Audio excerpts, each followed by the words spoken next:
should have known it when we found you snoring next to Lupino's corpse. A comedian. Alex and I had a few moments of glory between us. Crime-fighting comrades, the best in NYPD DEA collaborative team. Good-hearted macho bullshit like that. I would have given anything to have him here as my backup. No such luck. No luck at all. The Payne family. Happiness captured in a Polaroid moment. I had thought it would last forever, till death do us part. I didn't want to think about it. As long as I didn't, it could never happen. But I had broken my own rule. The thought had already slipped in. Fear was rusty needles poking at my brain. Cold and scaly, it slithered down my chest. No, please God, no. Michelle was working part-time in the district attorney's office. Her diary was open on today's entry, her handwriting all pretty curves. An army dossier found its way to my desk yesterday. Valhalla? Isn't that a Norse myth? Something about Vikings? I tried to tell Max about it, but he was busy, that cute frown on his brow. Guess it's nothing, just a mix-up at the courier service. From now on, I would always find time for her. It was a hollow promise.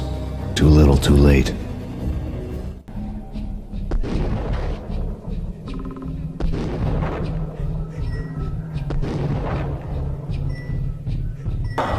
Nothing like that ever happens in the real world.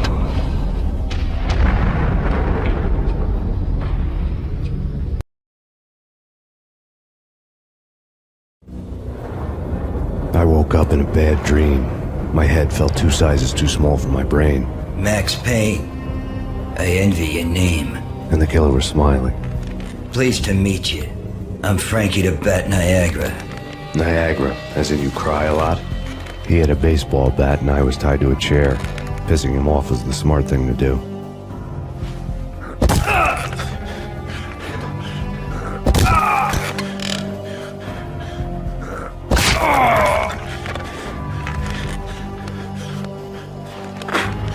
Nothing wrong with a little laugh now and then. Take me, for example.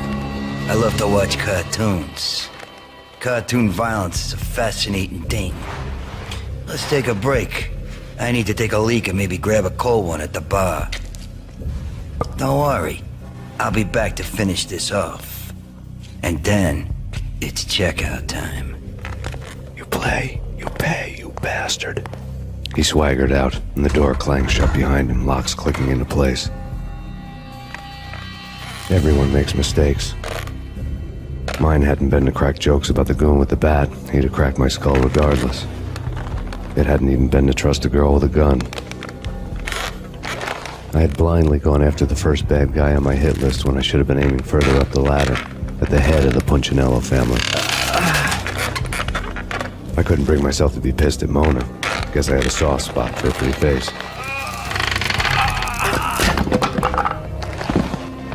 But when somebody decides to play baseball with your head, you tend to get sore. They had dragged me back to the basement of Lupino's hotel. I was beaten, bruised, and blue. I felt like the chair I had broken to get free.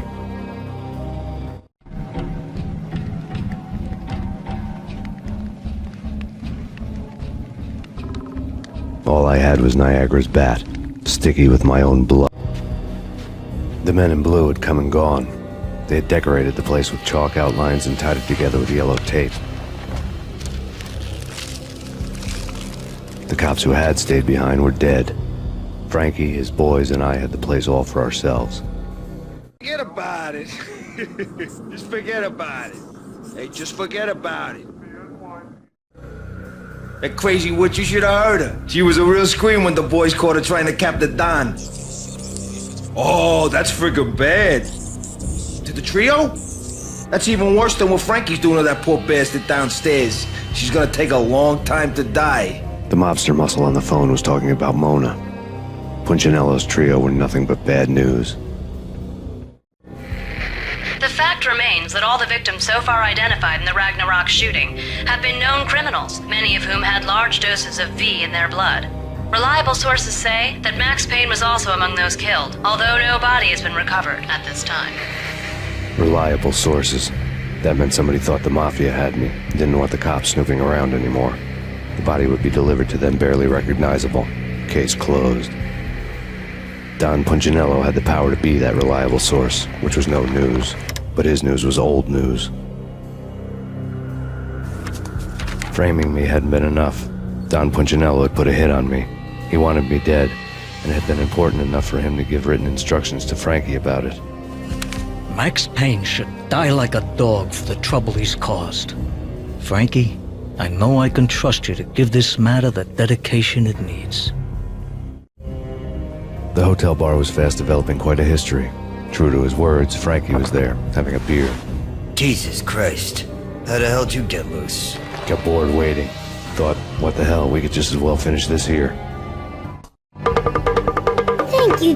You've been a lovely audience. Had enough? I don't play with girls anyway. Unfair!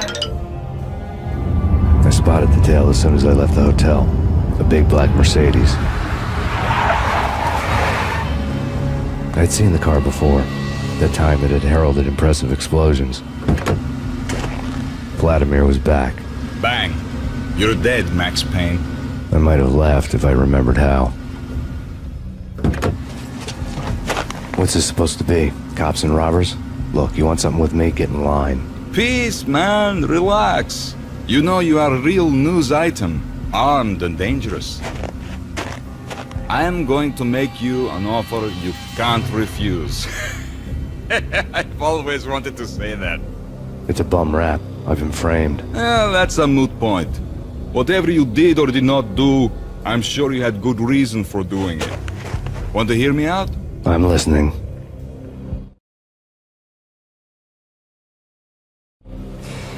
Punchinello messing with V is bad for business all around. But that's not all. There is this guy, Boris Time, used to pull jobs for me.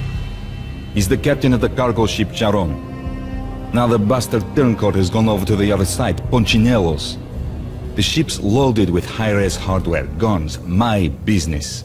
If Punchinello gets hold of that cargo, he's won and I have lost. And you'll have your work cut out for you. If you want to get to Punchinello, you'll need heavy-duty persuaders. I am just the man to get them for you. Change the ship back under my flag, maybe pop 2 in the traitor Dime's head while you're at it. You'll get enough guns to start the apocalypse. You in or out? Let's get this show on the road. Vladimir was one of those old-time bad guys with honor and morals, which made him almost one of the good guys. None of us was a saint. The Brooklyn riverfront was a maze of rusty containers, sharp-boned cranes looming up from the snowstorm. On a night like this, you couldn't help but think of the dark army of dead men sleeping with the fishes, cement shoes in line. No Minotaur lurked in this labyrinth, but somewhere out there, on the clanking deck of his cargo freighter, the skipper of the Chiron was waiting, like the ferryman of the river Styx. Rico Muerte had come to town to do more than just sort out family troubles. Exhibits number 1, 2, and 3. A briefcase of money, a sniper rifle, and an envelope with one word neatly printed on a folded piece of expensive paper. Mayor. It didn't sound like a Mafia contract at all. It was too cold and too to the point.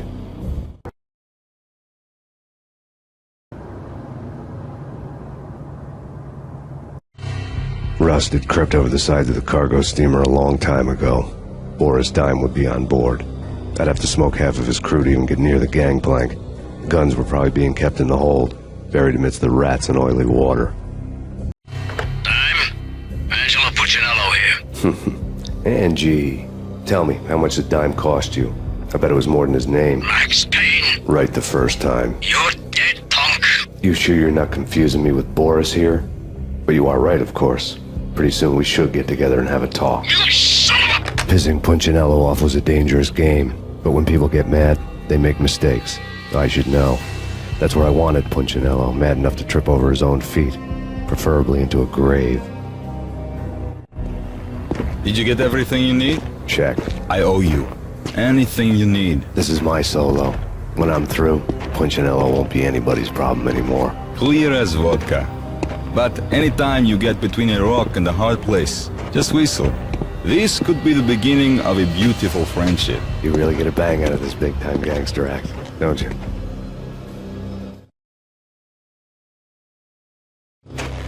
Even with all this firepower, I figured I couldn't get to Punchinello at his manor. I could only hope that he wouldn't pass a chance to hear me beg, to see he's won. This is Max Payne. I want to cut a deal. Payne, you're a dead man. That's what everybody keeps telling me. I got your ship and her cargo. I want to meet. No pain, no gain. Capiche? You know my restaurant? Yeah, I know it. 1 hour.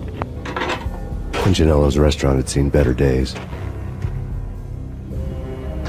Snow was falling like ashes from post-apocalyptic skies, but that was outside. Things would soon get hot in the Don's restaurant.